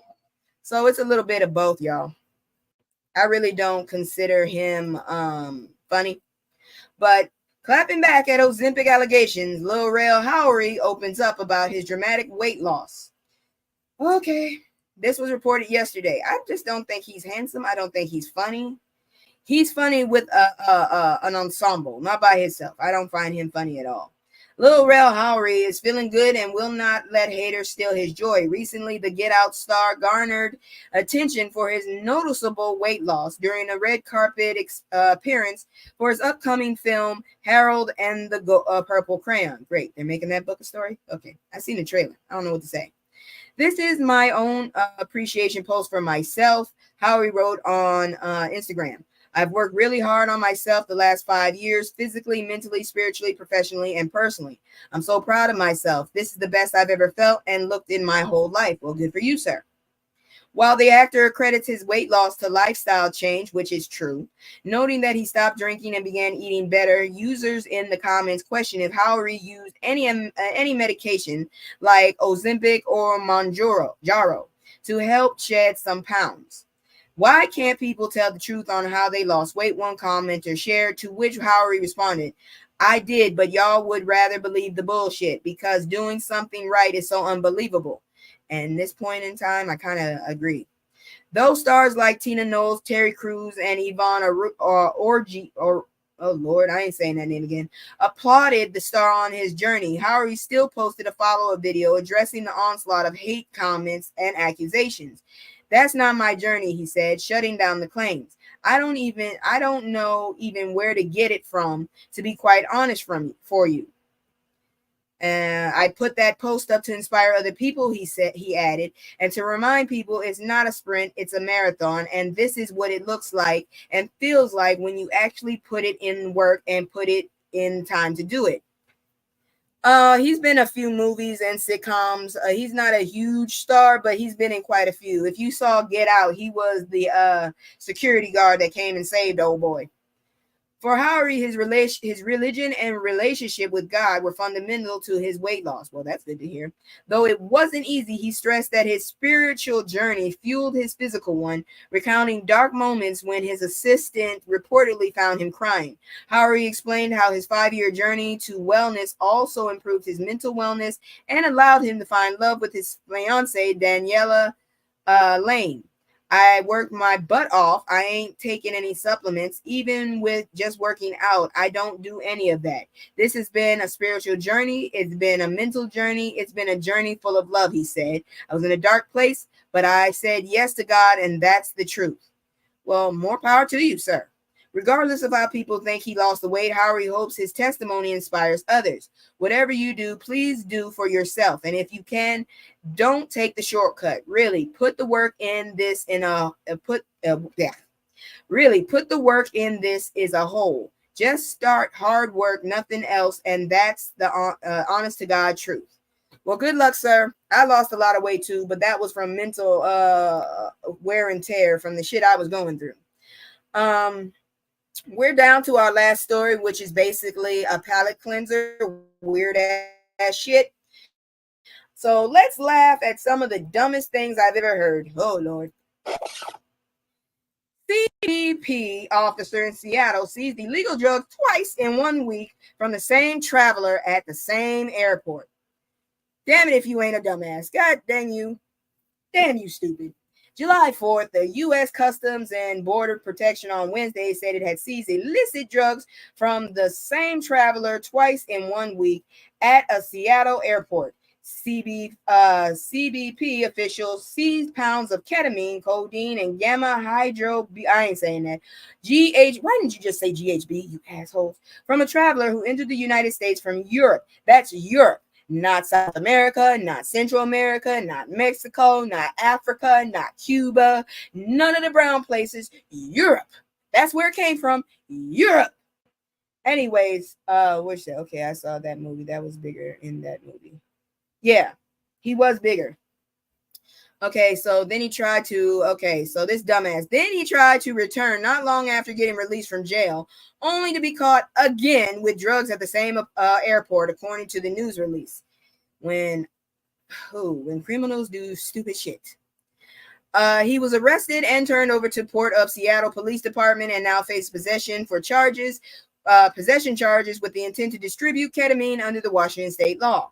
The CBP officers at Seattle-Tacoma International Arrivals Facility worked diligently to keep dangerous drugs from the streets of our community. Brian Humphrey, Field Operations Director at Seattle CBP Field's office said, I could only find weed, but I did find a dude that wanted me to sell some heavy shit. So you're not doing a good job. The federal agency says that the unidentified 43-year-old male first arrived on July 19th at Seattle-Tacoma International Airport in Washington from Amsterdam, the Netherlands. Isn't that where Drumpf said he wanted people to be able to immigrate from? Wasn't he talking so highly about them motherfuckers? I just wanted to point that out. When the first When the first seizure took place after he was referred for did I miss it? No, this dumbass had a seizure. Referred for a secondary inspection. At his luggage inspection, CBP officers discovered more than 12 pounds of ketamine in both liquid and powder form, about 2 pounds of codeine, and nearly 3 ounces of GHB. However, not long after posting bail, the male passenger, who was not identified, of course, we already know what that means, was again seen at the airport trying to board a flight to London when CBP officers found more than half a pound of ketamine. You couldn't leave that shit back there? You dumbass. The effort was led by Seattle Area Port Director Renee Ortega. CBP officers also utilized their unique border search authority to prevent persons from taking dangerous drugs out of the United States, thus stopping the threats to other countries, said Humphrey. You deserve every damn thing you got, sir. That's all I got to say. You are a dumbass and you deserve it. You are a dumbass and you seriously deserve it. And that is it for the news with me. Now, I usually get off whenever. Does anybody want to come up and talk? If not, then I'm going to go ahead and say goodnight to y'all and put on my damn, my damn outro. because I got to go back to work. I'm so glad I got my accommodations at least so they can stop treating me like a fucking dude. I'm not a fucking dude. I am a older woman who is trying to hopefully in the next few months, have a kid. So I really don't like lifting heavy shit over my head to put it down on the ground. Why would you put that on the top? Jesus. Anyways, so I don't know how work's going to be. They stress me out. So, pray for me, please. I'm still looking for a place to move to. Then I'm just going to have to apply again for that other thing because, one more minute. If nobody tells me they want to come up and chat or say something, then I'm a bounce, and that's all there is to it. Because I'm gonna go take a shower, and I already braided my hair, so I'm rocking braids. And yeah, dang it, I only needed like a few packs. I did a lot of braids. They're not big, so either I don't know. I think it looks good. Terry, you tell me how it looks this weekend when you come to visit. But my hair is braided, so I'm already good. I got my outfit. I washed it and everything. It was such a cute little dress, so I just really wanted to wear it to work. So that's already drying because I had to wash it. So yeah, I'm ready. All I got to do is hop in the shower. So if nobody wants to chat or anything, thank you again. Wow, he was bold and complete. Yeah, he was. No, I think he was both. He was stupid and bold. Y'all, once again, I do apologize. I'm going to try and get that video out, the I Got Smoke Part 2 tomorrow. I really was pushed back. I needed the phone call I had with Terry yesterday. So I had to push back my braiding, and that pushed back other things. But, it's cool. I will have it done before the end of this week. Do forgive me. Go check out my story time playlist and also my I Got Smoke list, and I also have been prepping up some of the videos for Mavis and Hattie. I want to churn out as much as I can before I got to move out because I don't know what the hell is going to happen after that. But y'all, I love y'all, and I'll see y'all later. Thank you so much. Like I said, and I always say, I wouldn't be nothing without y'all. Let me go ahead and put this out. Hit me up on the first. Okay, I will. Let's see you now. Where's my outro? You said you come to visit. Don't back out. God dang it, don't back out now, because I don't know where the hell I'm going to be soon. All right, here goes my outro, and I'm out.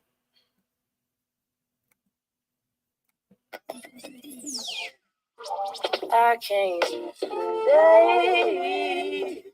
No, I always got to go. Playing house to stay home with my soul. I can't stay. No, I always gotta go. Playing house to stay home with my soul.